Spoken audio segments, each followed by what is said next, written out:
As Donald Trump stood before the cameras proclaiming that Iran had capitulated, a starkly different reality was unfolding thousands of miles away. Iran's highest officials, rather than being defeated or demoralized, were making statements that sounded less like a concession and more like a declaration of ongoing conflict. The foreign minister, the head of national security, and the president all conveyed a unified message in various forms. "We are not finished, Donald. We are coming for you." Two conflicting narratives emerged from a single crisis. On one side, a president asserting that the adversary had waved the white flag. On the other, that same adversary publicly rejecting the notion of surrender, rallying its citizens, vowing retaliation for the assassination of their supreme leader, and warning that American troops and naval vessels would remain within their sights. Someone is deceiving the public, and the unsettling reality is that it could be everyone involved. What follows is not merely another update on Middle Eastern affairs. It is a detailed examination of a dangerous escalation. This moment represents a collision of miscalculations, where propaganda from three different regimes clashes with harsh realities. Oil facilities are ablaze, a desalination plant has been obliterated, children have died in a school bombing, and the Strait of Hormuz, a critical passage for 20% of the world's oil, is effectively paralyzed. Meanwhile, it appears that no one in Washington anticipated these developments. In the next few minutes, I will clarify what Iran's leadership is genuinely communicating, why Trump's narrative of their surrender is unraveling in real time, and how the geopolitical landscape has shifted dramatically in just a week. Picture this scenario. You have a formidable neighbor. One day, this neighbor breaks down your front door, wreaking havoc on your home, and then stands on your lawn telling everyone in the neighborhood that you have surrendered. Yet, you are standing in the doorway, bruised and furious, far from surrendering, and warning every other household that if they allow this neighbor to use their property to attack you again, they will be next. How long would it take for the entire street to descend into chaos? Keep that thought in mind as it mirrors the current situation between Washington and Tehran. Let's rewind a bit. The Trump administration initiated a significant military assault on Iran with the stated objective of decapitating its leadership. The plan was to eliminate the Ayatollah and top commanders, dismantling the command structure so entirely that the nation would collapse from within. The expectation was for a swift, overwhelming, and decisive victory. The core assumption, critical to understand, was that once the leadership was removed, the entire system would disintegrate, leading the Iranian populace to rise up, resulting in Trump standing before cameras declaring mission accomplished. However, that is not what transpired, not even close. The Ayatollah was indeed killed, and Iran suffered substantial damage, but the administrative framework remained intact. The military command adapted, and the political leadership not only survived, but began to engage in the one response Washington seemingly failed to anticipate: fighting back, militarily, diplomatically, rhetorically, and strategically across every front at once. Iran's national security leader, Ali Larijani, articulated this clearly, stating that Trump, having experienced Venezuela, mistakenly believed he could replicate that success. Now he finds himself trapped, and Iran is determined not to let him off the hook. Let's examine three key points, three receipts that reveal the true state of this crisis compared to Trump's narrative. Receipt number one, the diplomatic counterpunch. Iran's president issued a statement not directly aimed at the United States, but rather at every country in the Middle East. The message was clear: if you prevent the U.S. from using your air bases to attack Iran, we will refrain from targeting you. Iran expressed no desire to wage war throughout the region. Specifically, they addressed Turkey and Azerbaijan, apologizing for strikes that affected their territories, while clarifying that any nation harboring U.S. operations would remain a target. The Iranian president emphasized, "We categorically reject the notion of surrender to the United States." In response, Trump claimed, "See, they have surrendered." And when pressed for clarification, he suggested they needed to cry uncle. This blatant misinterpretation highlights a troubling disconnect in how this administration is interpreting battlefield signals. Receipt number two, the infrastructure escalation. Following Iran's outreach to its neighbors, the Trump administration did not slow down. Instead, it escalated its actions. the U.S. and Israel began targeting major Iranian oil refineries, which supplied over 50% of Iran's domestic energy needs.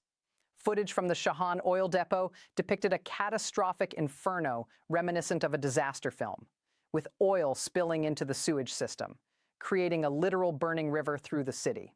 Additionally, the U.S. struck a freshwater desalination plant on Qashm Island, cutting off water to 30 villages. The Iranian foreign minister condemned this as a blatant and desperate crime, warning that the U.S. had set a dangerous precedent. Tragically, an elementary school in Mashhar was also bombed, resulting in the deaths of approximately 150 children. Satellite imagery and intelligence briefings confirm these events, yet the Trump administration has failed to address them meaningfully. Bombing a nation's water supply, energy grid, and schools does not break their spirit. It hardens it. This is not strategy. It is the antithesis of strategy.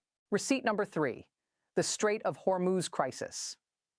The Strait of Hormuz is a vital passage for 20% of the world's crude oil, and it is currently effectively closed. Oil tankers are stranded, and insurance companies are refusing coverage for passage. Kuwait and Qatar have halted production, and Iran's air defense has issued a warning that should alarm every naval strategist in the Pentagon. They stated they welcome U.S. attempts to escort oil tankers through the strait, adding ominously that Iranian forces are prepared. While Trump suggested U.S. naval escorts for the trapped tankers, shipping companies are still refusing to operate, stating, "We are not risking our lives to transit the strait." The global energy choke point that experts have warned about for years is now a stark reality, and the administration that created this crisis apparently never considered it a possibility. If this narrative connects dots you haven't seen put together elsewhere, you are ahead of many observers of this unfolding situation. Now is the time to subscribe, as this story is evolving faster than any single outlet can keep up with, and you will want to be informed when the next developments arise. The contrast defining this entire crisis is striking.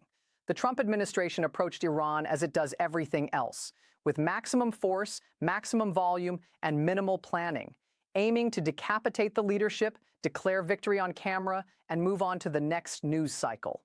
This blunt instrument approach to geopolitics, characterized by shock and awe without a coherent strategy, initially appeared effective for about 48 hours. The Ayatollah was dead, and the strikes were overwhelming. Trump proclaimed to the world that Iran had been decimated. However, this blunt approach overlooked a crucial aspect. Iran's system was specifically designed to withstand such scenarios. Decades of preparation for decapitation attempts had established distributed command structures, redundant leadership chains, and a populace that, despite its grievances with the Islamic Republic, would not rally behind the country that just bombed their children's school and set their cities ablaze. Larijani publicly stated, "We will not allow him to go unpunished. He has martyred our people. More than 1,000 civilians are dead. This is not a trivial matter. We will not rest until we retaliate in kind." This is where the miscalculation becomes catastrophic. Trump sought a quick knockout but did not achieve one.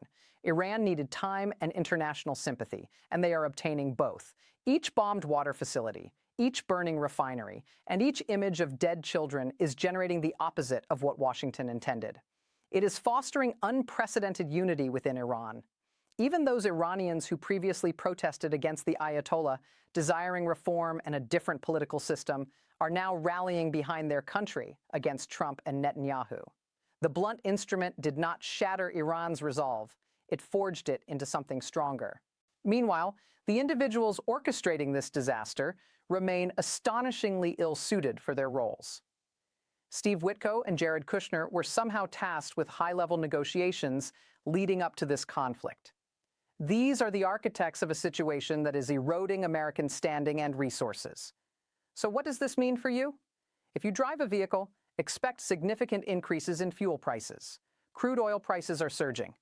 The closure of the Strait of Hormuz is not a hypothetical scenario. It is occurring now. Trump's attempt to mitigate the damage by lifting sanctions on Russian oil, allowing Putin to flood the market, has failed to lower prices and has instead enriched Russia's military efforts.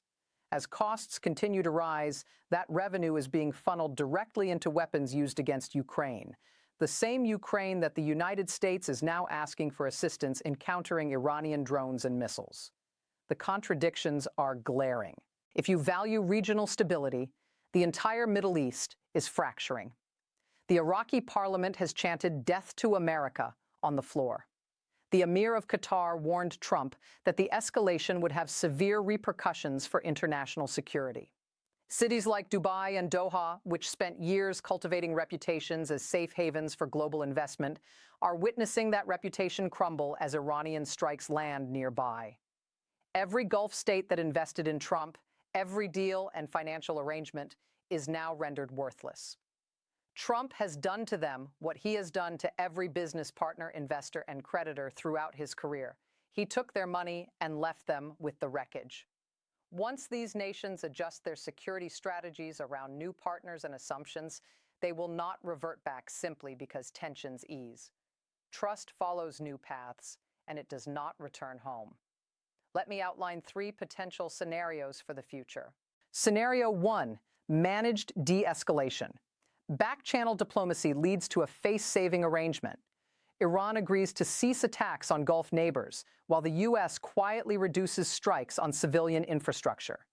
A ceasefire framework may emerge, possibly mediated by Qatar or Turkey. However, even in this best-case scenario, the structural damage is irreversible.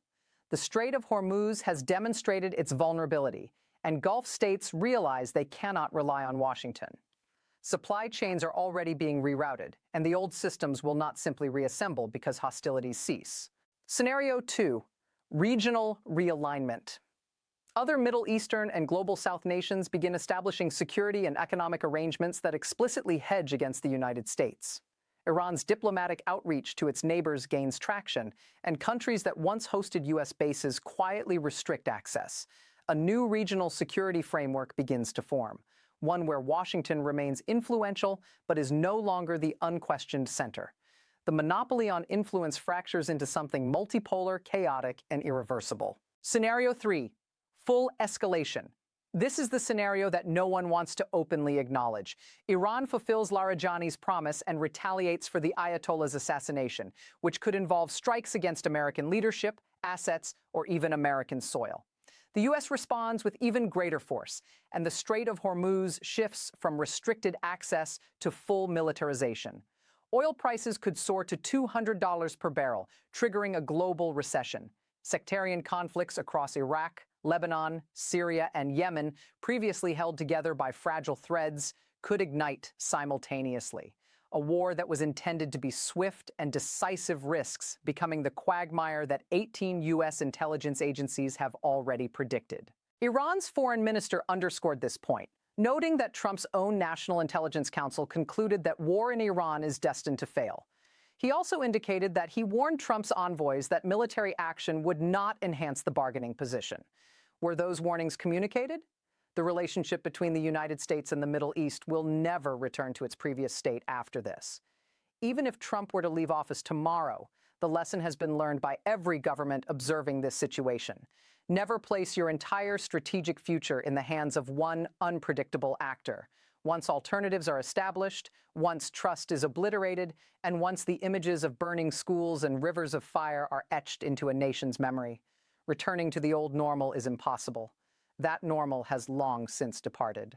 You have the Trump regime, filled with deceivers, alongside the Netanyahu regime, also rife with deception, and the Iranian regime, equally dishonest.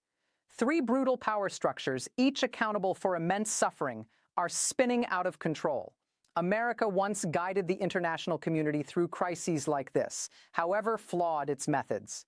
At this point, the United States has not only relinquished the moral high ground, it has, to borrow a term from the Trump administration, decimated it. So I leave you with this question. Did Trump decimate Iran, or did he obliterate the last remnants of America's credibility in the region? Is this strength, or is this the most costly miscalculation in modern military history? When Larijani asserts, "We will not let him go unpunished, and we will retaliate in kind," is that mere bluster? Or is it a solemn promise from a nation that has just lost its supreme leader and over 1,000 civilians? Please share your thoughts in the comments. I read every single one. Subscribe as the next chapter of this story, the standoff in the Strait of Hormuz, the surge in oil prices, and the congressional briefings about what truly occurred in Mashhad is approaching rapidly. This narrative is not slowing down, so do not look away. This content serves as commentary and analysis for informational purposes only. It does not constitute financial, legal, or geopolitical advice. Consult qualified experts before making any decisions based on the events discussed.